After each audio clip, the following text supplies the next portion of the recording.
Good evening. It's a privilege to welcome each of you, new students and your families, returning students, faculty, staff, board members, Pat Ayers, other friends of the seminary.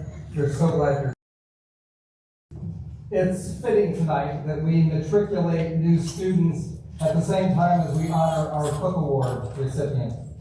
Since one of our hopes for our students and graduates is that their commitment to service will be deepened and inspired by this place. True service is not primarily shown in the heroic gesture, but in the day-to-day actions of attention, care, and faithfulness. It's in these acts of service that we see God's imprint around us. Pat, we are grateful for how your life gives us glimpses of God's presence in the world. One of my favorite parts of this service is watching the new students sign the matriculation book. A signature is a mark of presence, as well as commitment and affirmation. Signing a letter assures the reader that these are your words. Signing a legal document signifies an acceptance of terms and conditions. Signing a petition joins an individual to a bigger cause. Signing a marriage license signifies a commitment to a relationship. Your signing today has some aspects of each of these. But above all, you are expressing a willingness to be part of a long tradition of students whose names are also in this book. You are, as of tonight, part of the story of this place, and you become contributors to our future. You are also now members of a particular cohort of students who have arrived at the same time. By chance, fate, or providence, you have entered together at this moment in your journey. You come from different geographic, ethnic, racial, cultural, political, and religious backgrounds, which means that your fellow students will have much to teach you, even if you disagree with one another. These will be the people with whom you test your ideas, deepen your spirit, stretch your mind, develop your skills, and expand your compassion. When we ask people why they choose to attend seminary of the Southwest, the answer we get more often than any other is the sense of community. We take pride in that fact because we work very hard and try to be intentional about community formation. In recent years, we've drawn on the language of beloved community to describe our aspirations. And I want to use our scripture reading from this evening to explore the characteristics of beloved community that we invite you into. In the reading from Isaiah, we're given a vision of reconciliation and restoration among the nations. This portion of Isaiah was likely written in the 8th century BCE. It was a time during which the Assyrian Empire invaded and conquered the northern kingdom of Israel. And the southern kingdom of Judah, where Isaiah was located, was feeling the pressure of the Assyrians at their doorstep. It was a time when we might have expected prophets to speak about divine vengeance and punishment and deliverance. And yes, those prophecies also exist. But what Isaiah gives us here is quite unexpectedly a vision of peace and reconciliation. In the days to come, the mountain of the Lord's house shall be established highest of the mountains, and shall be raised above the hills. All the nations shall stream to it. Throughout his prophecies, Isaiah uses water imagery to symbolize God's blessing. So when he describes the nations as streaming to God's house, he's using here a Hebrew verb form of the word river. Right? So we might have translated it rivering, except we don't have that word. So they are streaming. And in the streaming, Isaiah is invoking an image of blessing. The connection of water and blessing is a natural one. Any part of the world that has ours knows that water is blessing, gift, and life. So for Isaiah to describe the nations as streaming up God's mountain is to emphasize that they come not as threat, but as gift. What happens next in the vision is a flow outward in the other direction. Out of Zion shall go forth instruction, and the word of the Lord from Jerusalem. He shall judge between the nations, and shall arbitrate for many peoples. The Hebrew verb translated go forth here is also closely associated with water. It's the verb that describes the river that goes forth out of Eden in Genesis. The word that describes the water that goes forth from the rock that Moses struck with his staff in the Exodus journey. Even as the nations are streaming to Zion, out of Zion is streaming a word from God that will produce fair judgments between peoples and nations. The end result of this flow of blessing is peace. Isaiah writes, "They shall beat their swords into plowshares and their spears into pruning hooks. Nation shall not lift up sword against nation, neither shall they learn war anymore."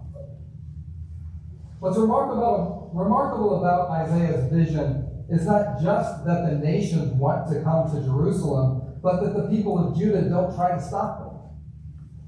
The peace of a beloved community is the nations, and then returns back in a reciprocated flow. Now, if Isaiah gives us a picture of beloved community as water and flow, the book of Ephesians gives us an imagination of beloved community as space and place. Throughout the letter, the writer makes use of spatial metaphors, like the heavenly places, and spatial indexes like far away, near, under, over, and spatial images like dividing wall, dwelling place, and household. This is especially true in the passage that we read. You who once were far off have been brought near. Christ has broken down the dividing wall. He came and proclaimed peace to you who were far off and peace to those who were near. And he says, you are no longer strangers and aliens, but are members of the household of God. The passage images beloved community in the metaphors of space and place. Overcoming distance, creating proximity, breaking down walls, and building up a shared household. We're brought close to God by being brought close to each other. Together, these passages offer an image of beloved community as having the stability of the peaceful household and the fluidity of the flowing stream. The challenge sometimes is to hold the tension of place and flow, stability and fluidity.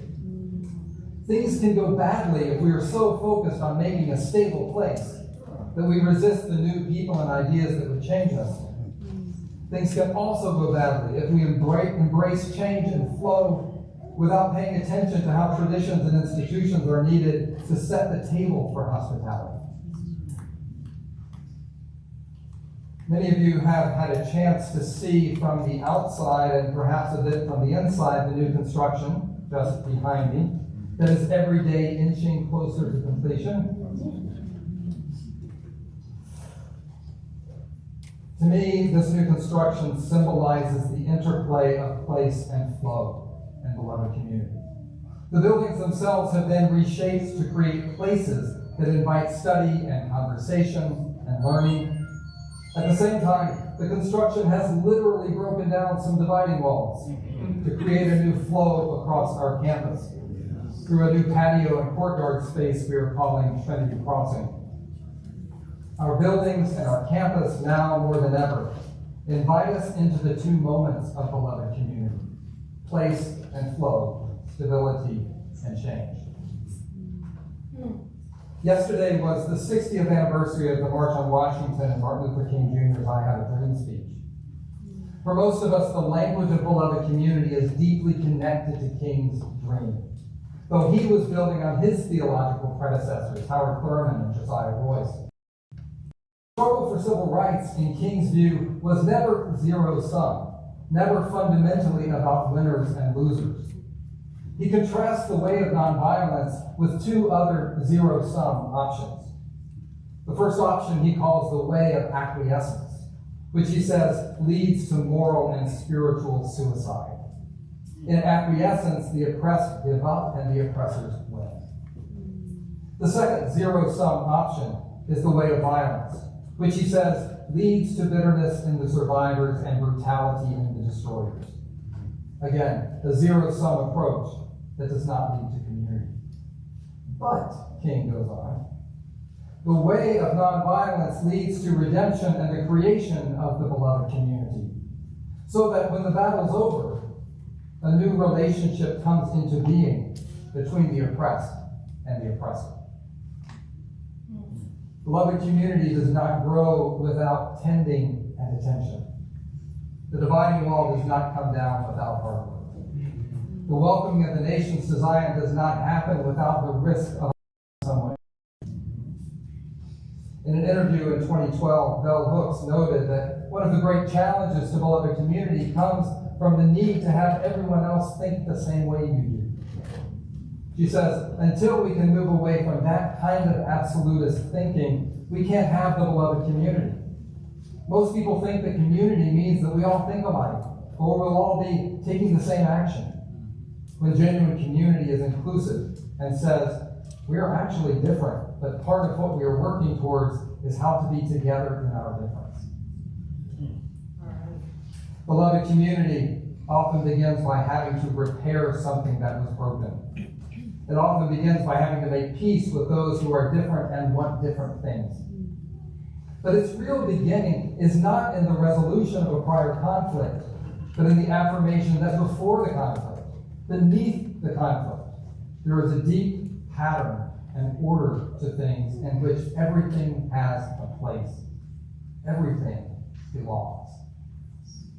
So, beloved community is not only about the struggle for reconciliation and conflict resolution. It's first and foremost about seeing what is real. That peaceful harmony that is the fundamental state of things. Everything belongs. Everyone has a place. During my junior and senior years in college, some friends and I attended Torrance Chapel Name Zion Church on Sunday mornings. Praise the Lord. To get to Torrance Chapel, we had to cross the railroad tracks, which in the small town of Davidson, North Carolina, separated the historically black and white sections of town. We were admittedly naive when it came to issues of race, unaware of the implicit racism we brought with us, or the ways our presence might impact the black worshipers around us. We just thought the church shouldn't be segregated, and we found a powerful experience of the Spirit at Torrance Chapel that we had not generally experienced in white worship. The people of Torrance Chapel welcomed us in ways that I knew they themselves might not have been welcomed in many white churches. I was new to black church worship tradition, so I had to get used to call and response.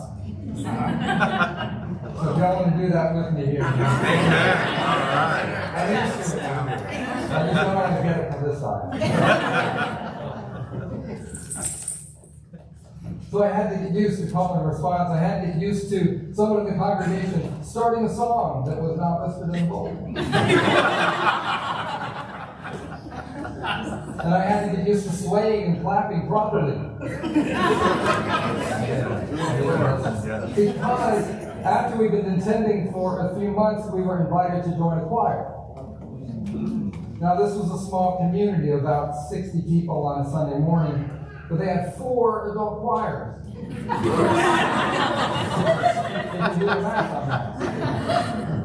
We came to realize that if you attended long enough, you were expected to sing.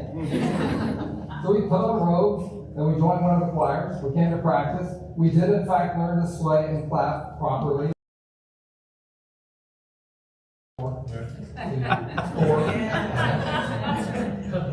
And we were enfolded by a community that allowed us, in all of our naive idealism, to simply be present among them. I've never forgotten that radical welcome, because it gave me a taste of what church can look like. I wouldn't have had the words at the time, but I would say now that I experienced something of beloved community. And let's not leave you with the misunderstanding that beloved community is just about reconciliation, justice, and healing between white and black people in America. This is the crucible in which the beloved community vision was forged.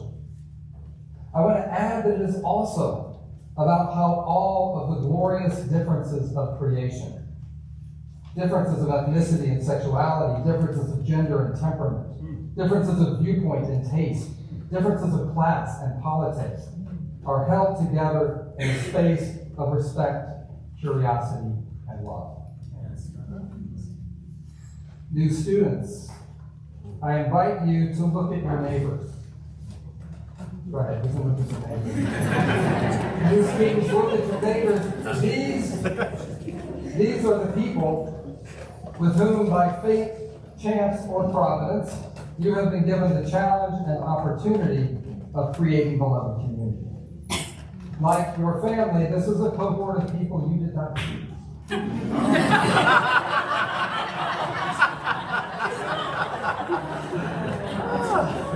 But while you are here, you will have the opportunity to discover why the differences they bring are in fact the gifts you need.